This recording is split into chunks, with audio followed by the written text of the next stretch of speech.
এটা আমার মেয়ের বাড়ি। আমি এখন পুরুলিয়াতে আছি।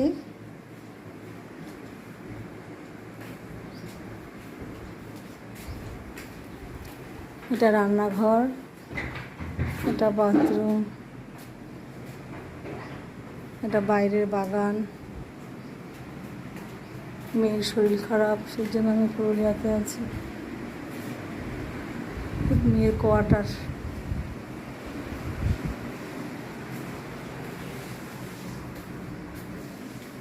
দুটো থাকার ঘর, পায়খানা, বাথরুম, কল, রান্নাঘর।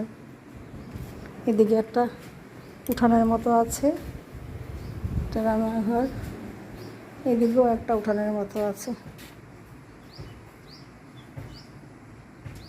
দুদিকে উঠানের মতো আছে।